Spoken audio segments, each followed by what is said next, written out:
En la madrugada del 28 de octubre de 2014, cuando aún no asomaba el sol, el mar de Java se retorcía, luchando contra una feroz tormenta eléctrica. En medio de ese cielo caótico, un avión de pasajeros de la aerolínea AirAsia volaba a una altitud de crucero de unos 10.000 metros. De repente, una alarma ensordecedora irrumpió en la calma del ambiente. De inmediato, el avión comenzó a ascender bruscamente, de manera anormal, durante los siguientes 240 segundos.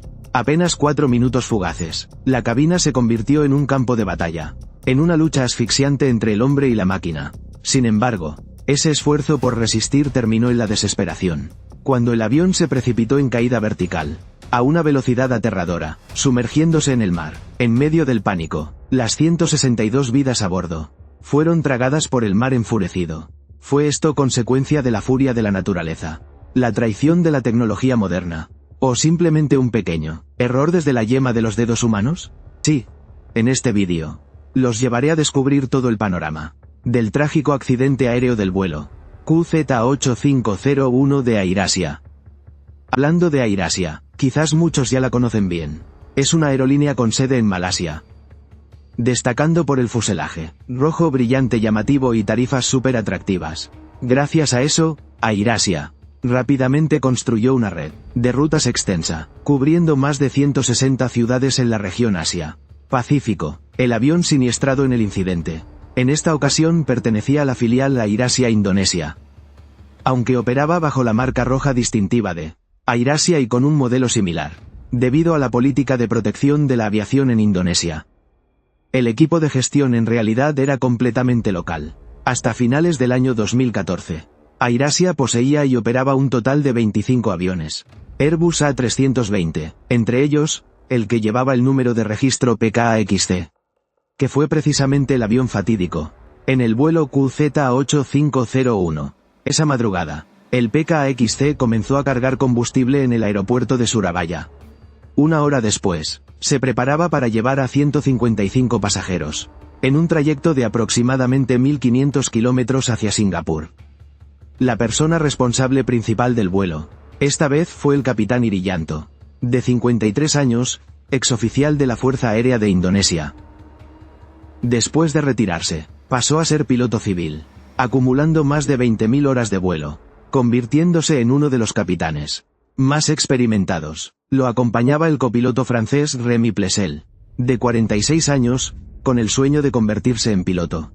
Decidió renunciar a un trabajo estable en el grupo petrolero Total cuando ya tenía más de 40 años. 2 años antes del accidente, se unió a AirAsia Indonesia, y asumió el rol de copiloto en los aviones A320.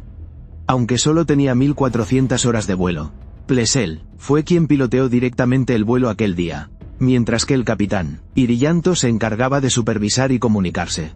A las 5:35 de la madrugada de la mañana hora local, los primeros rayos de sol débiles empezaban a atravesar las nubes espesas. El rugido de los motores resonaba en la madrugada de Surabaya, anunciando oficialmente el despegue del vuelo QZ8501, iniciando un viaje aparentemente normal y sin nada especial. Solo 10 minutos después del despegue, el avión alcanzó una altitud de crucero de 9.753 metros. 32.000 pies. Sin embargo, el cielo sobre el mar de Java en ese momento no estaba tranquilo.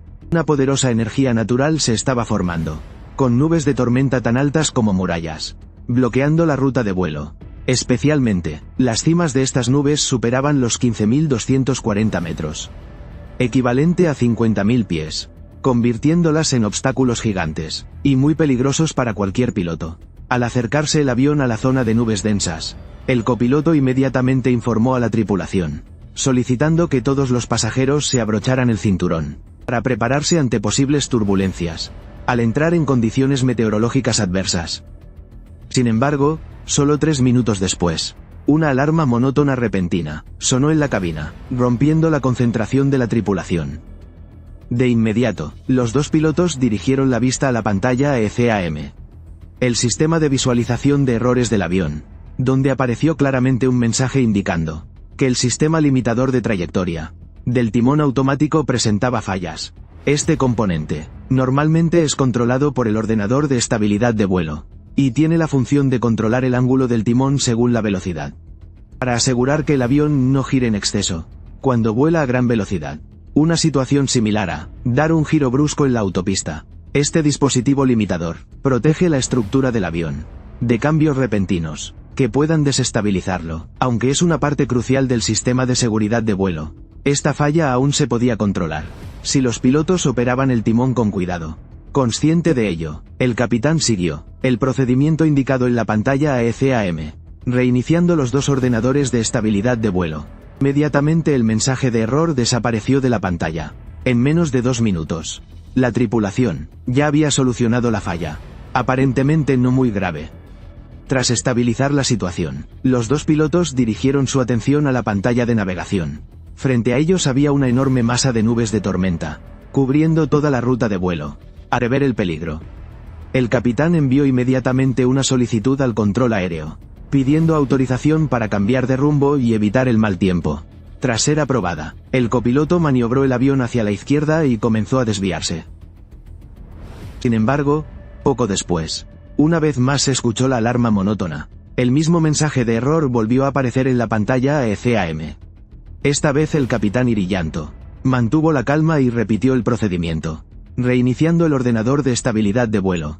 Tras unas cuantas acciones, el error volvió a desaparecer. Sin embargo, en su rostro ya empezaba a notarse un ceño fruncido, la primera señal de preocupación. En ese momento, el avión se acercaba al núcleo de la masa de nubes de tormenta.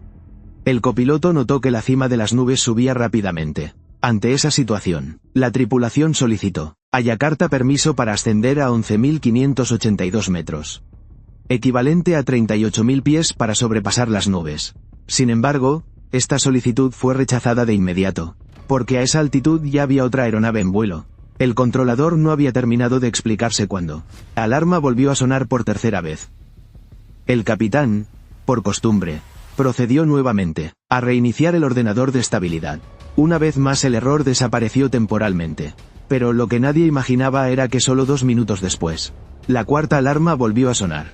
Esta vez no era solo una repetición del fallo del sistema, sino una señal de advertencia de la tragedia inminente.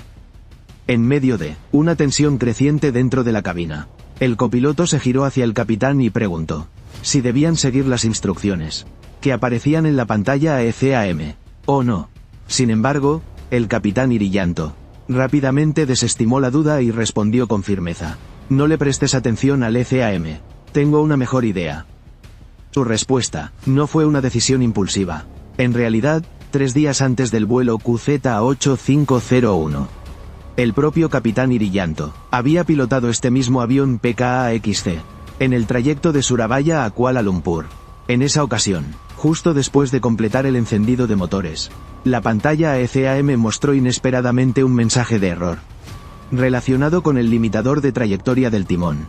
Exactamente el mismo fallo que ocurría ahora. Con sentido de responsabilidad y la cautela necesaria, el capitán decidió regresar el avión a la plataforma para una revisión técnica. Invitó a un ingeniero de mantenimiento a la cabina para colaborar. Después de revisar cuidadosamente las anotaciones en el manual técnico, el ingeniero sugirió usar los disyuntores para reiniciar los dos ordenadores de estabilidad de vuelo. Era un reinicio forzado, es decir, cortar por completo la energía del sistema, diferente a un reinicio suave, usando el botón del panel de control superior que los pilotos suelen usar. Extrañamente, tras reiniciar el sistema con los disyuntores, la alarma de error en la pantalla AECAM desapareció de inmediato. Al ver eso, el capitán Iriyanto quedó pensativo. Tras un breve silencio, preguntó con tono reflexivo: si esto pasa durante el vuelo, ¿podemos hacer lo mismo? ¿Reiniciar con el disyuntor, está bien? Esa pregunta dejó al técnico dudoso. Tras unos segundos de vacilación, solo respondió de forma ambigua: lo mejor es seguir el procedimiento estándar del ECAM.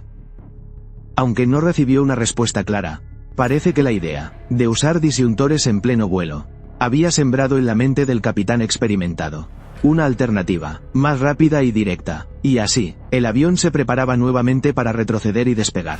Sin embargo, solo unos minutos después de haber completado el encendido de motores, la alarma familiar apareció nuevamente en la pantalla ECAM, como una señal de que el problema aún no se había ido. El avión volvía al mismo fallo de 3 días antes. Cuando el error del limitador de trayectoria del timón apareció por primera vez, el capitán Iriyanto optó por seguir el procedimiento de reinicio suave, recomendado en la pantalla ECAM, presionando el botón en el panel superior del avión. Pero solo unos segundos después, la alarma volvió a aparecer inesperadamente, como un fantasma persistente que se niega a marcharse. ¿Y si intentamos usar el disyuntor para reiniciar?, propuso él, a pesar de saber bien que esa era una medida que iba más allá del procedimiento estándar. Tras un asentimiento forzado del técnico, el copiloto procedió a reiniciar extrayendo el disyuntor. Pero, lamentablemente, el error volvió a aparecer. Esa falla persistente parecía invencible. En una situación sin salida, el avión tuvo que ser remolcado de nuevo a la plataforma. Los pasajeros no tuvieron otra opción más que desembarcar y esperar en la incertidumbre. Ante una falla tan persistente como inusual, el personal técnico decidió reemplazar el ordenador de estabilidad de vuelo número 2, según lo indicado en el manual de mantenimiento.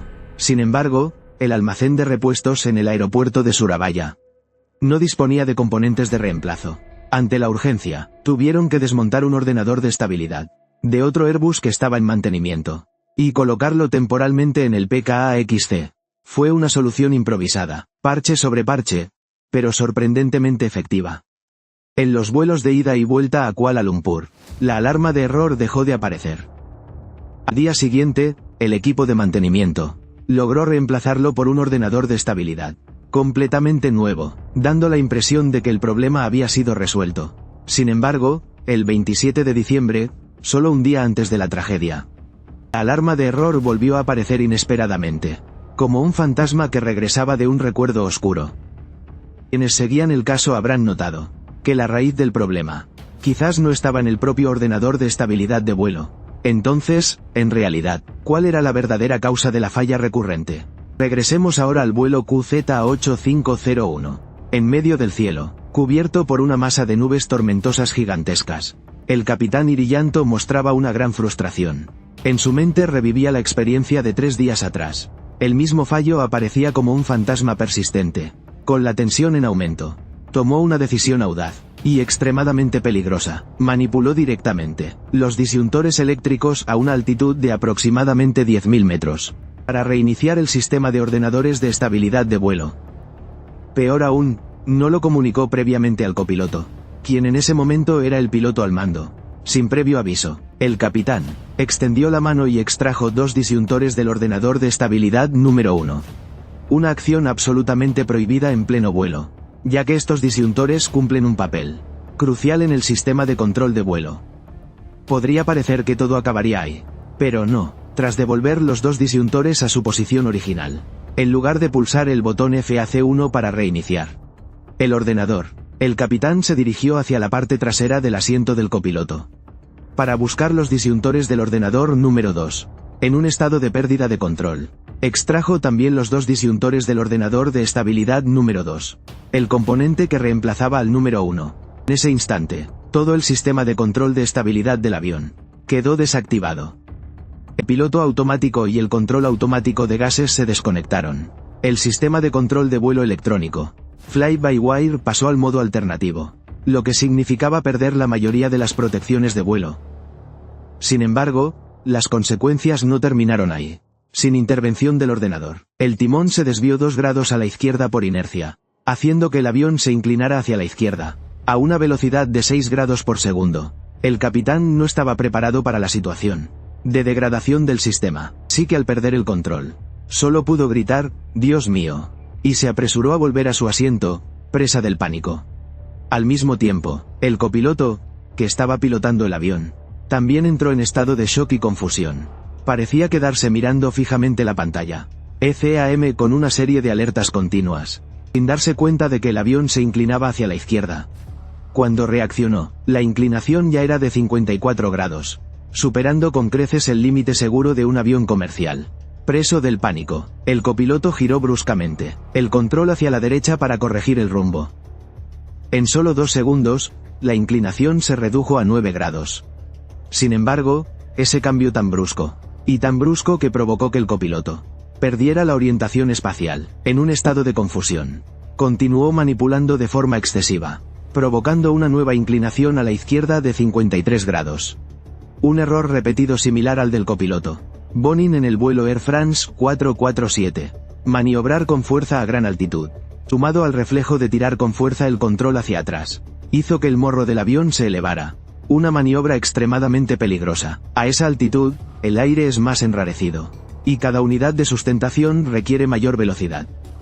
Lo que significa que, el piloto, debe evitar absolutamente cambios bruscos de actitud, si no quiere llevar el avión a una pérdida de sustentación grave bajo condiciones normales de vuelo. El sistema de control de vuelo electrónico, fly-by-wire del modelo A380 está diseñado con mecanismos de protección inteligentes, para evitar maniobras excesivas del piloto provoquen una pérdida. Sin embargo, en ese momento caótico, el vuelo QZ8501 había perdido todas esas protecciones. En un estado de pánico, el copiloto tiró con fuerza del control, haciendo que el morro del avión se elevara bruscamente. La alarma de pérdida sonó inmediatamente en la cabina, indicando que el avión entraba en zona de peligro grave. Apenas escuchó la alarma, el copiloto reaccionó instintivamente, empujando el control hacia adelante, para hacer descender el morro del avión. Pero, el caos en la cabina se intensificaba aún más. La razón era que los dos pilotos eran de países diferentes, y solo podían comunicarse en inglés técnico, de aviación, ya de por sí forzado, ahora aún más confuso en un momento de extrema tensión.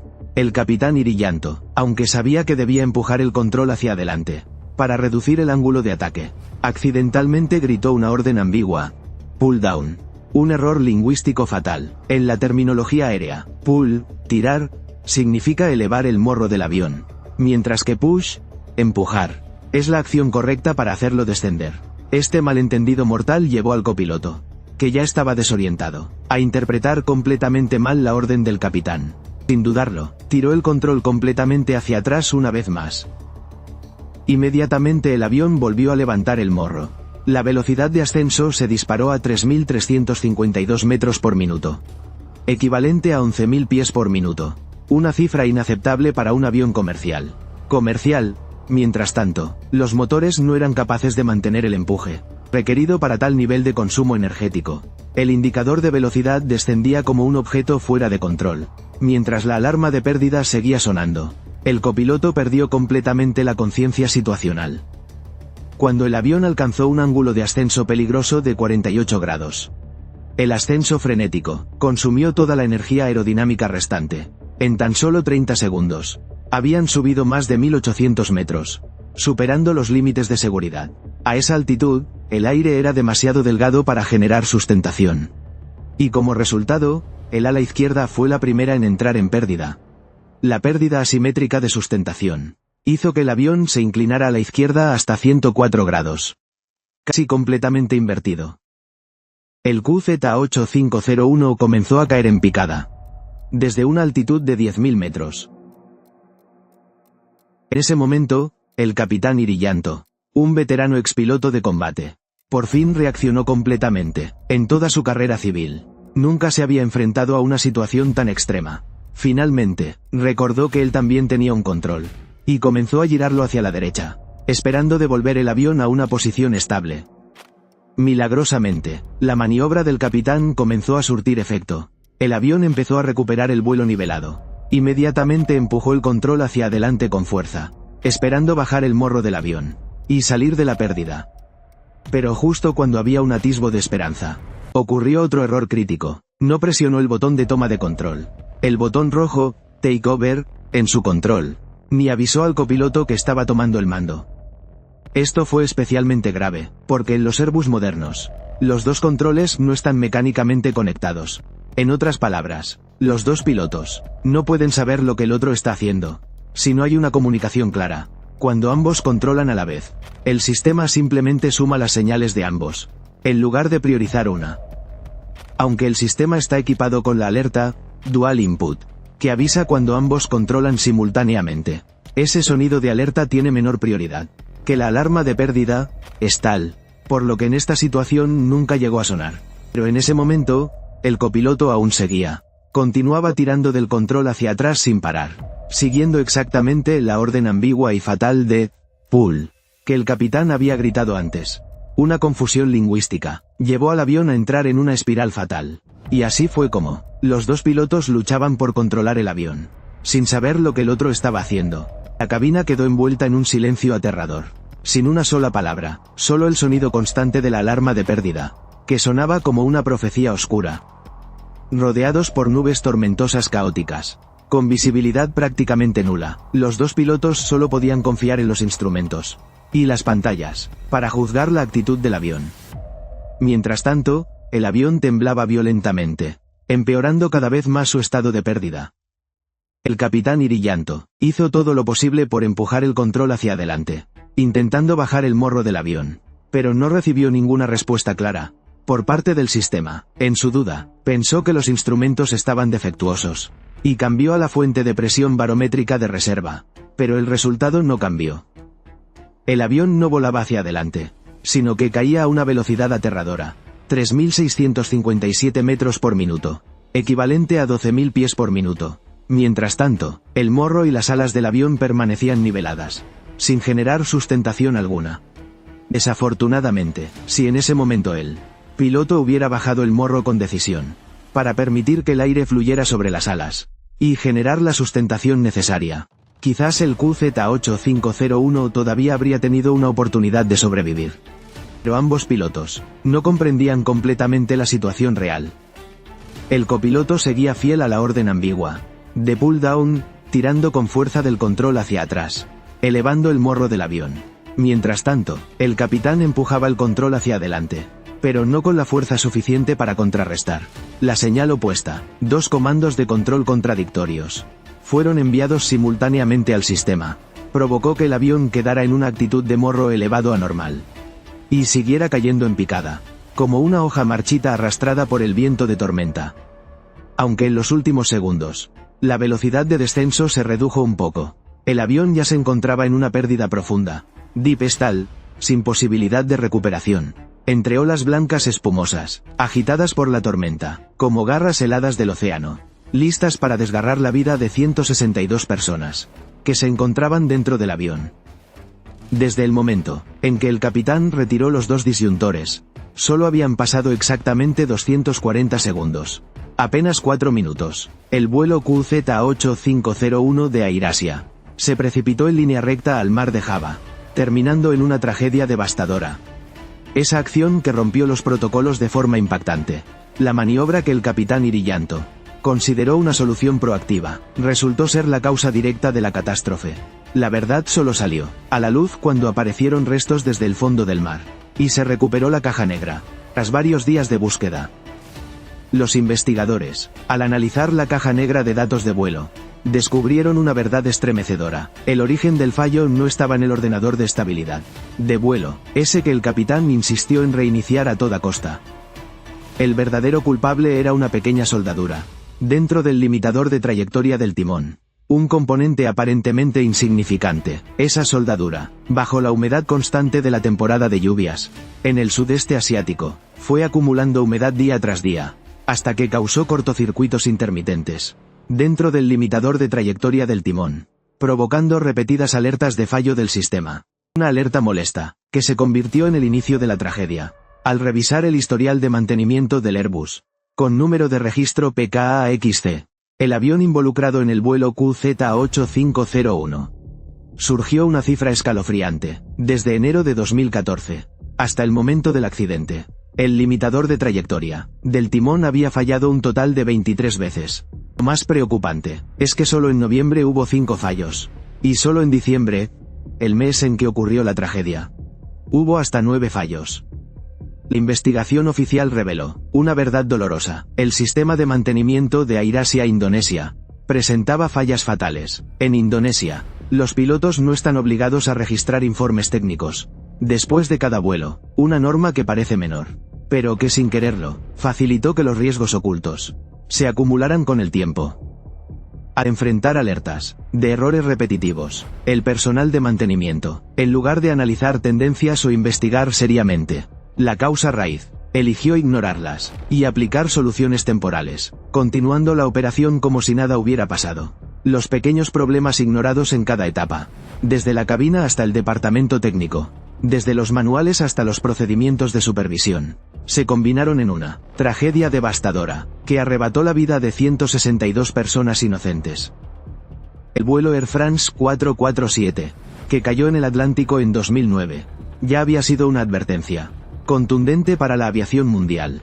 Ese accidente debió disipar toda ilusión mortal sobre la perfección de la automatización, y también despertar la conciencia sobre el rol humano en la cabina. Pero irónicamente, 5 años y medio después de la tragedia de Air France, y 2 años y medio después del informe oficial de investigación, AirAsia Indonesia repitió exactamente el mismo error.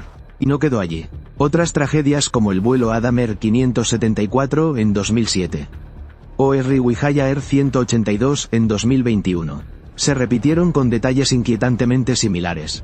Desde la pérdida de control de actitud de vuelo, hasta errores de manipulación y falta de entrenamiento para emergencias. Estos accidentes revelaron una verdad evidente. El sistema de aviación de Indonesia presenta deficiencias estructurales, arraigadas desde los niveles superiores. Los pilotos no están suficientemente capacitados para enfrentar situaciones inesperadas. Los técnicos se limitan a seguir el manual de manera mecánica, sin pensamiento analítico. Y los directivos ignoran la serie de advertencias repetidas, como si un accidente fuera imposible. Y cuando el vuelo QZ8501 se precipitó desesperadamente sobre el mar de Java, no solo se llevó a 162 personas, sino que también abrió una herida de conciencia, que aún no ha sanado. En la aviación mundial, quizás nunca hemos aprendido realmente a escribir un manual de supervivencia para las próximas generaciones, partir de las tragedias y la sangre y lágrimas de quienes nos precedieron.